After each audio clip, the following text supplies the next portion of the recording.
Seja bem-vindo ao Uru Podcast.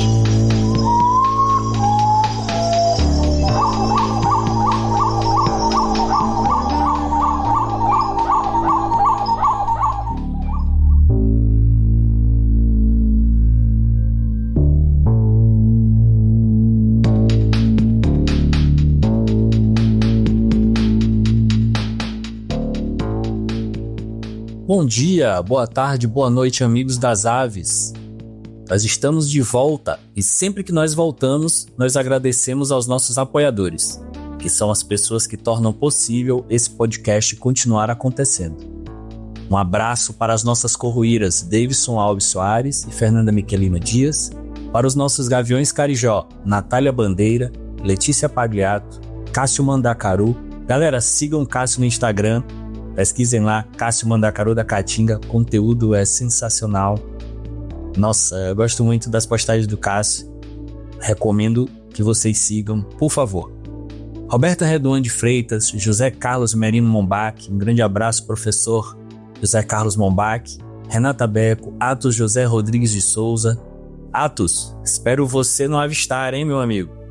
Estangarais, Fred Cruz, Tiago Almeida, Rodrigo Silveira Machado, os Jacuz de Estalo, Lia Naomi. Lia, aquele stories em Londres, almoçando cercado de pelicanos, foi muito divertido. Galera, sigam a Lia, vale muito a pena, as postagens são incríveis.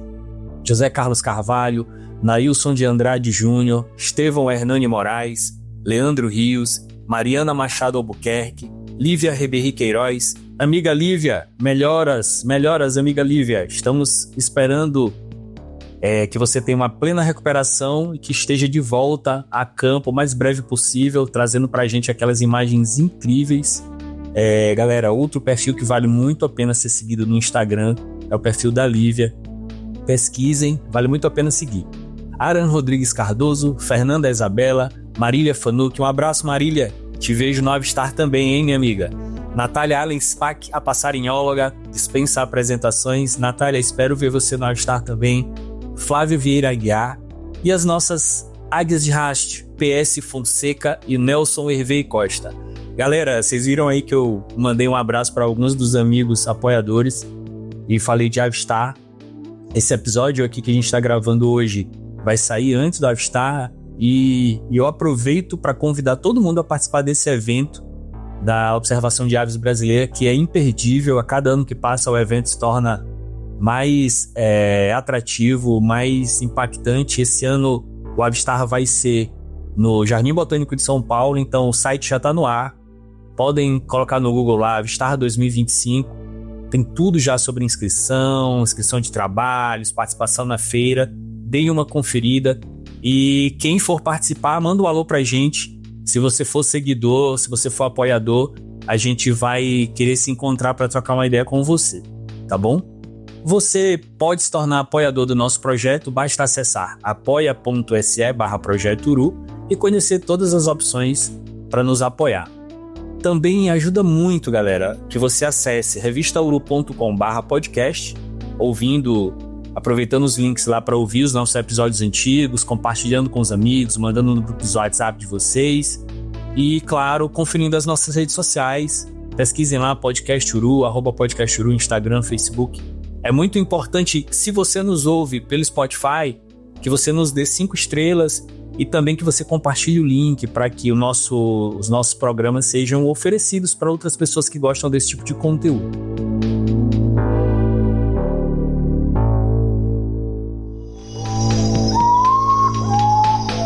Uru Podcast.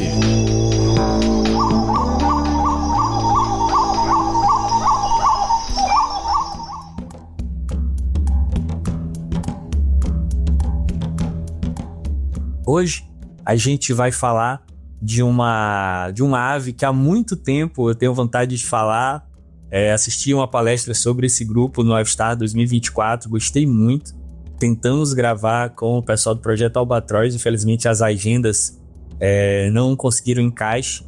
E a gente aproveita esse dia chuvoso aqui no Maranhão para a gente falar de um bicho que está a milhares de quilômetros de distância, mas que é muito especial. A gente está gravando aqui hoje mais um episódio da nossa série Aves Extremas falando do albatroz de Laysan, Phoebastria immutabilis, que é uma ave marinha grande, mas que é relativamente pequeno para um albatroz, chegando a 81 centímetros de comprimento e um pouco mais de 2 metros de envergadura. Essas aves chegam a pesar mais de 2,5 kg, aí na média pesam ali entre 2 e 2.400, e distingue-se do praticamente simpátrico albatroz de pés pretos, que é o Phoebastria nigrips, pela plumagem uniformemente fuliginosa dessa última espécie. O albatroz de Laysan ele tem uma plumagem bem mais clara. Outro albatroz que ocorre no Pacífico Norte é o albatroz de cauda curta, que é o Phoebastria albatros, só que ele é muito mais raro e ele é bem maior, possui um bico cor-de-rosa brilhante. O albatroz de Laysan não possui subespécies, e estudos usando o DNA mitocondrial sugerem que os albatrozes Laysan e os albatrozes de pés pretos são espécies irmãs, apoiando evidências anteriores de similaridade nas proteínas do sangue entre as duas espécies. Embora raros, híbridos já foram observados em diversas ocasiões, inclusive gerando momentos curiosos para a ciência, que foi quando alguns híbridos tentaram realizar dança de acasalamento com indivíduos Laysan, mas não conseguiram completar a performance. E aí é muito legal, né, a gente perceber que o material genético ele se expressa inclusive nessa questão comportamental, e isso é um negócio que no mundo das aves é sensacional e deixa a gente extasiado quando a gente para perceber esses pequenos detalhes. Galera, quase todos os indivíduos, cerca de 99% do total da população dos Laysan, eles se reproduzem nas Ilhas Havaianas, né? No arquipélago do Havaí. Midway, Laysan, Lisiansky, Piran Hermes, Curry Atoll, French Frigate Shoals, Necker, Nihiahu, Kauai, Kauala, Nihoa, Oahu e os Pináculos Gardner. As maiores colônias estão em Midway, com um inventário de mais de 408 mil casais reprodutores. Nas Ilhas Laysan foram inventariados quase 141 mil pares nidificando. Isso representa mais de 70% dos casais nidificadores do Havaí. Durante a época de não reprodução, essas aves elas deixam as Ilhas Havaianas, esse período vai de junho a outubro, e elas concentram-se no paralelo 40 graus norte, né, indo até as Ilhas Aleutas, ali próximo ao Alasca, e também no Mar de Bering, indo até 156 graus oeste de distribuição longitudinal. Após a perda de centenas de milhares de casais no início do século XX para caçadores de penas e implantação de bases militares nos principais sítios reprodutivos, os Laysan colonizaram recentemente novas áreas de nidificação nas principais ilhas havaianas, como já citado, e também nas Ilhas Bonin e na Ilha Guadalupe, na costa mexicana. Os albatrozes de Laysan se alimentam principalmente de lulas, mas também são capturados peixes, ovas de peixes e crustáceos. Sabe-se que essas aves marinhas possuem altos níveis de rodopsina, que é um pigmento visual que melhora a visão noturna. Elas são reconhecidas por serem ativas à noite, quando as lulas são abundantes nas águas superficiais. No entanto, também é bem observada a atividade diurna de forrageamento, inclusive com a busca de carcaças durante o dia, sendo uma estratégia alimentar bastante importante para essa espécie. O comportamento reprodutivo e a fisiologia desses albatrozes, eles foram estudados extensivamente nas décadas anteriores. Como outros albatrozes, a dança de acasalamento dos Laysan ela é muito elaborada. Seu voo nupcial, que tem um nome muito legal chamado Subida Dinâmica, é espetacular. Recomendo, galera, vocês colocarem no YouTube, né, o nome da espécie e dança de acasalamento, tem lá muitos vídeos legais. E aqui eu vou colocar no episódio um áudio que eu extraí de um vídeo do US Fishing and Wildlife Service, que é o áudio de uma dança do acasalamento completa de um casal de Laysans. Vocês precisam ir atrás das imagens, mas o som já é sensacional. Fiquem aí com esse áudio, eu acho muito bom, cara.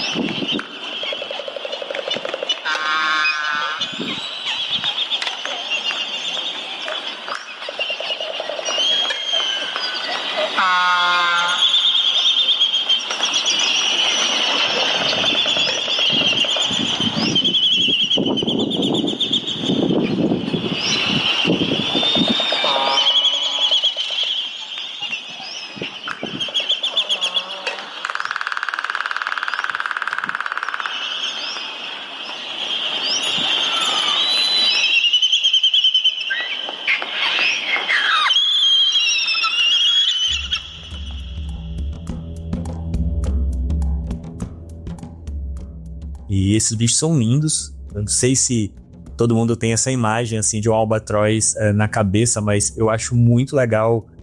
E aí as mulheres vão ter essa visão. Cara, tem algumas espécies de albatroz que possuem uma espécie de sombreado assim em cima dos olhos que, nossa, eu acho um charme aquilo. Não vamos falar das espécies aqui que ocorrem no Brasil, albatroz de nariz amarelo e tal, que eu acho sensacionais. O albatroz de sobrancelha, lindíssimo. Mas assim, eu quero que vocês tenham uma imagem geral dessa ave, uma ave de envergadura muito grande, um corpo feito para planar grandes distâncias na superfície do mar, uma ave pelágica, né? Só tá na terra para nidificação mesmo, nos meses de nidificação. E aí tudo no corpo desse bicho, tudo na ecologia desses bichos é feita para vida marinha, né? Então eles têm uma aerodinâmica toda especial para não gastarem energia batendo asa e tudo. Inclusive tem dificuldade para decolar, né, de solo. Eles usam a superfície do mar, inclusive, como pista de decolagem. Possuem os pés ligados por membranas para ter essa superfície de contato ali, conseguir dar essa corrida, né, na superfície da água para decolar. Então são bichos basicamente marinhos, né, são aves pelágicas. E aí vale dar uma conferida nas imagens desse bicho na internet. Tem imagens incríveis, inclusive documentários lindíssimos sobre aves, contam com imagens sensacionais sobre os leis. Então, galera, assim, do ponto de vista de biologia reprodutiva, a gente começando a falar um pouquinho, né, dessa espécie, porque é importante, né, para o personagem dessa nossa história. Os Laysan, eles começam a se reproduzir com sucesso ali a partir dos 9 anos de idade. São aves que têm uma vida longa, lembrem disso, é importante para o episódio, e eles são capazes de procriar anualmente. Os recentes avanços tecnológicos, principalmente na questão dos tags, né, rastreados por satélite, contribuíram para uma melhor compreensão do hábitat pelágico e dos movimentos fora da colônia de reprodução para essas aves.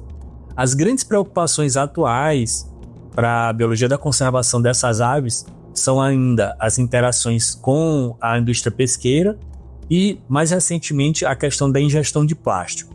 No mar, os Laysans, eles são às vezes capturados por espinhéis. Nos navios que usam espinhéis são chamados de longliners e também redes.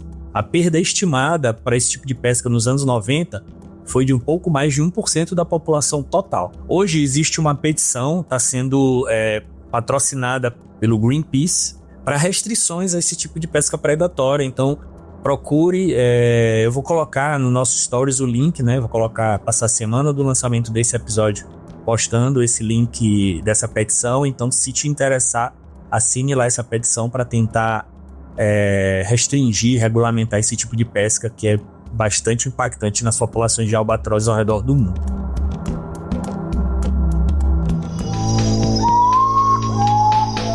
Uru Podcast.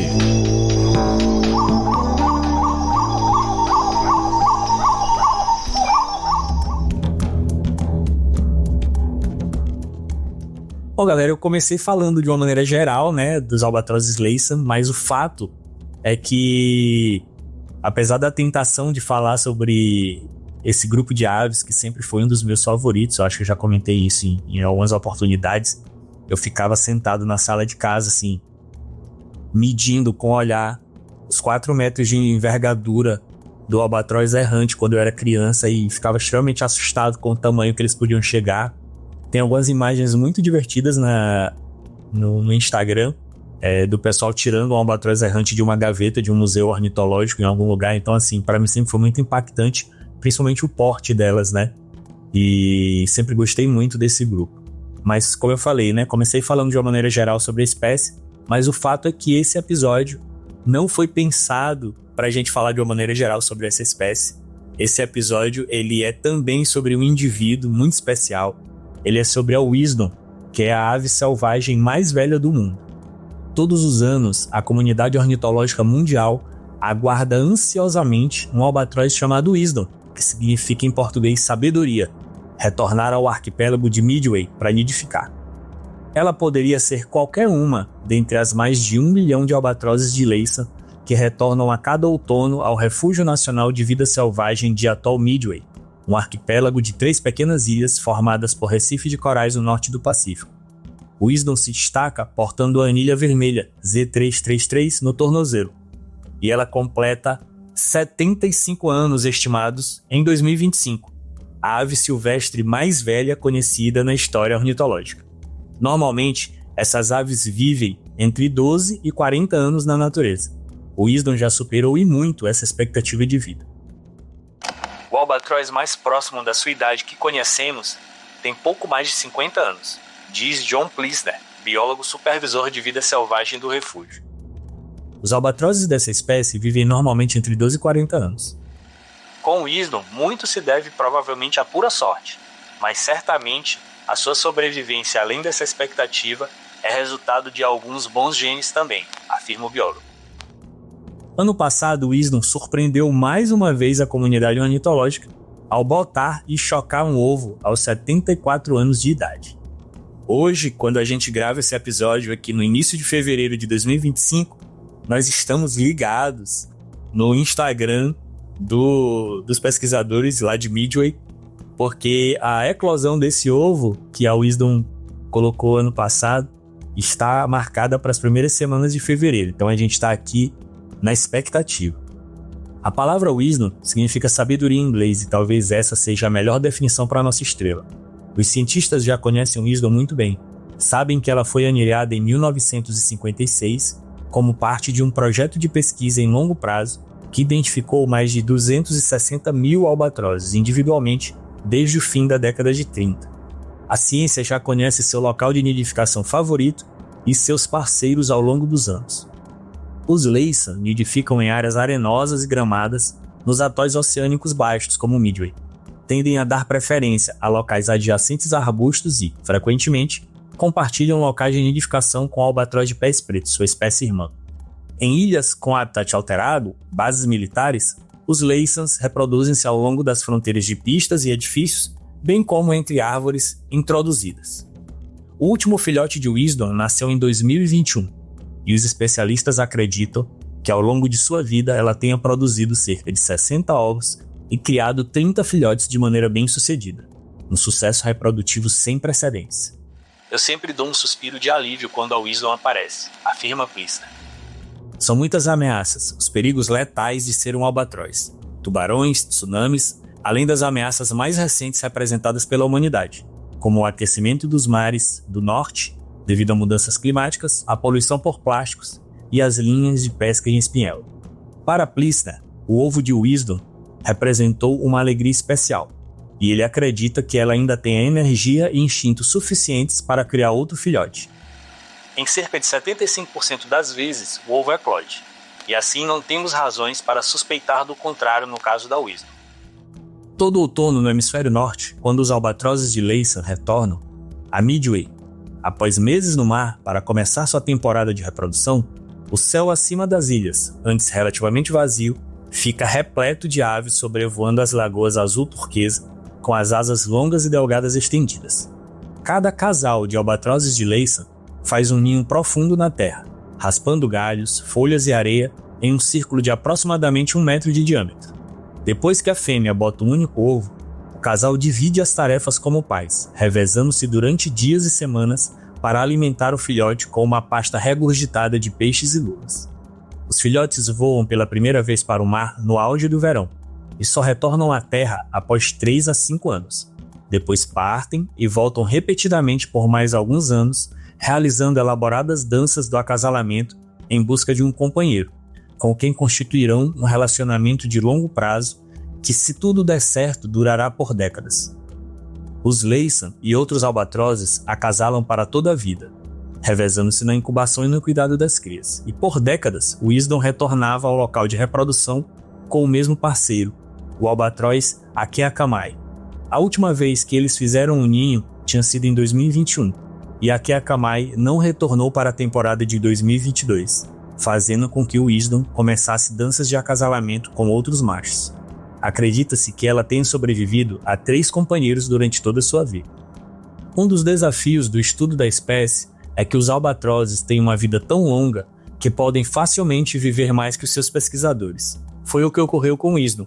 Chandler Robbins, biólogo do Serviço de Pesca e Vida Selvagem dos Estados Unidos, que anilhou em 1956, morreu em 2017 aos 98 anos.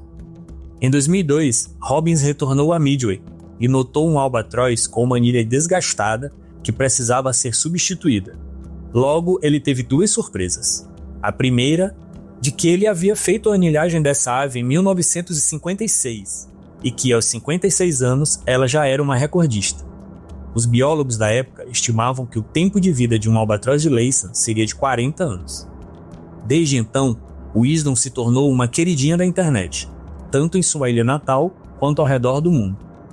Sua fama chamou a atenção para os perigos enfrentados por aves marinhas e pelos albatrozes de Laysan em especial, afirma Beth Flint, bióloga do Serviço de Pesca e Vida Selvagem em Honolulu. Ela é uma ave com uma longevidade comparável à humana, destaca Flint. Acredito que sua maior contribuição seja o interesse que despertou nas pessoas, atraindo-as para a ciência. Sobre a longevidade de Wisdom, os biólogos são unânimes. Atualmente, é uma pergunta sem resposta. Por quanto tempo ela pode viver? Não fazemos a mínima ideia. Também não sabemos se ela é uma exceção. Ela é absolutamente a ave mais velha da qual temos conhecimento, afirma Plister. Uma preocupação recente para o albatroz de Laysan em Midway são os camundongos invasores, que atacam e ferem adultos que estão incubando seus ovos. Os biólogos esperam erradicar esses camundongos como fizeram com os ratos do Pacífico, mas essa é uma tarefa complexa que vai durar ainda algum tempo. A poluição também é um problema. Pedaços pontiagudos de plástico, dos quais toneladas acabam no Pacífico todos os anos, podem perfurar as vísceras de uma ave e matá-la. Mas o albatroz tem uma possível vantagem biológica sobre as demais aves marinhas nesse ponto. A sua dieta é rica em lula, que possui um bico feito de quitina, uma substância considerada por Flint como o plástico da natureza. O albatroz pode vomitar os bicos das lulas e fragmentos plásticos, expelindo algo denominado pelota ou bolo alimentar e assim se protegendo das lesões que podem ser causadas por esses fragmentos. Mesmo assim, ainda não são conhecidos os demais efeitos do plástico sobre o albatroz de Laysan, listado pela União Internacional para a Conservação da Natureza como uma espécie quase ameaçada de extinção. E à medida que o norte do Pacífico se aquece e acidifica, essas mudanças também podem afetar as populações de lulas e as demais presas de albatroz. É possível que as populações de lulas entrem em declínio ou mudem de região, o que poderia afetar o suprimento de alimento das aves, afirma Flint. Para enfrentar melhor as ameaças e conservar a espécie em longo prazo, os cientistas precisam de mais dados sobre o albatroz de Laysan e seus comportamentos. É fácil estudar aves marinhas quando estão em terra firme. São grandes, fazem ninhos no solo e não se escondem, mas elas passam mais tempo no mar, longe dos olhos curiosos dos pesquisadores. Ou pelo menos, passavam longe dos olhos curiosos dos pesquisadores. É aí que entram em cena as novas tecnologias. Atualmente, os biólogos utilizam uma variedade de etiquetas equipadas com transmissores via satélite presas à parte de trás das pernas das aves ou às anilhas em volta de seus tornozelos, que fornecem dados específicos sobre o destino delas. Essas etiquetas revelaram que os albatrozes de Laysan, na época de reprodução, se alimentam bem longe das ilhas havaianas, às vezes tão ao norte quanto as ilhas Aleutas no Alasca. Esse tipo de pesquisa faria de Wisdom um modelo notável a ser utilizado em prol da preservação das aves marinhas, porque poderíamos determinar a que distância ela voa em busca de alimento para o seu filhote. Pela sua produção de mais de 30 filhotes ao longo dos anos, ela deve ser o modelo perfeito de cuidado parental. Conta Rob Surian, ecologista marinho que estuda aves no Centro de Ciências da Pesca no Alasca, na Administração Oceânica e Atmosférica Nacional dos Estados Unidos, em Juneau. Algumas etiquetas possuem até acelerômetros, que podem registrar a mecânica do voo, as batidas de asa, a velocidade e a duração. Observa aí. Esses dados revelam, entre outros aspectos, como as aves conseguem sobrevoar o oceano com eficiência por períodos tão longos. Outro grande mistério é o que acontece com os filhotes de albatrozes depois de deixar o ninho, afirma Surian. Será que eles voltam à mesma colônia de seus pais, por exemplo? Esses dados podem proporcionar um olhar interessante sobre a vida dessas aves que sempre nos intrigaram. Surian não é o único fascinado por albatrozes. Pessoas de mais de 190 países assistem ao Albatross Cam, um programa de transmissão online ao vivo do Laboratório Cornell de Ornitologia de Kauai, no Havaí. Começou suas transmissões em 2014. A Wisdom expande os horizontes da nossa imaginação sobre as possibilidades do mundo natural. E há tanto mais para descobrir, afirma Charles Eldermeyer, líder do projeto de câmeras de observação de aves do Laboratório Cornell. E isso nos enche de esperança. Como uma celebridade internacional, Wisdom também é a candidata perfeita para ter sua própria webcam. Plissner explica que, infelizmente, a internet na ilha Midway é extremamente lenta. A melhor alternativa seria instalar uma câmera ativada por movimento, que poderia ser programada para tirar uma foto ou fazer um pequeno vídeo, aproximadamente a cada 15 minutos. Essa possibilidade está em discussão. Acredito que será tomada uma decisão nos próximos anos, afirma Plissner. Esse é mais um motivo para a gente torcer pela longevidade de Wisdom.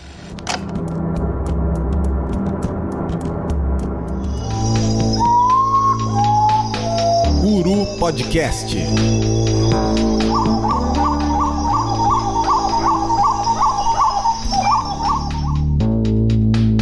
Galera, a gente está chegando aqui ao fim, né, desse episódio. Eu achei um episódio muito bacana. Sempre me empolgo muito quando eu leio alguma coisa sobre essa ave. A Wisdom é uma ave tão impressionante, tem uma história tão incrível. A contribuição dela para a história natural é tão bacana que enquanto a gente está aqui falando dela, gravando esse episódio, contando um pouquinho sobre os albatrozes Laysan, um dos filhos da Wisdom, que não possui nome, mas que possui a anilha número N333, a da Wisdom é a Z333, um dos filhos dela tá chocando o seu ovo na mesma estação de nidificação da Wisdom. Então, assim, coisas incríveis acontecem com essa ave e a gente fica muito feliz de estar podendo contar essa história. E é óbvio que ainda que a cada ano pareça menos provável que a Wisdom retorne, né? Um bicho de 75 anos, né? A gente sabe que ninguém é eterno. Ela permanece nos surpreendendo e vivendo para ser um símbolo de esperança e longevidade para toda a comunidade ornitológica do mundo.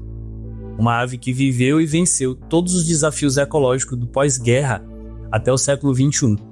Acaba sendo um exemplo da resiliência da natureza e um sinal de alerta para a preservação do nosso planeta. Galera, esse episódio ele foi um compilado, a gente pegou muita referência. Eu queria aqui destacar algumas matérias da National Geographic. Vocês podem colocar no Google aí, Wisdom National Geographic, vai aparecer muito do que a gente falou aqui e a gente adaptou o texto. A gente contou, claro, com o acesso gratuito da Birds of the World. Você, por favor, acesse Birds of the World, é sensacional essa plataforma e quem acessa daqui do Brasil tem acesso grátis. E a gente agradece muito o apoio de vocês. Esse é o final desse episódio e aguarde os próximos episódios da nossa temporada. Um abraço e até a próxima.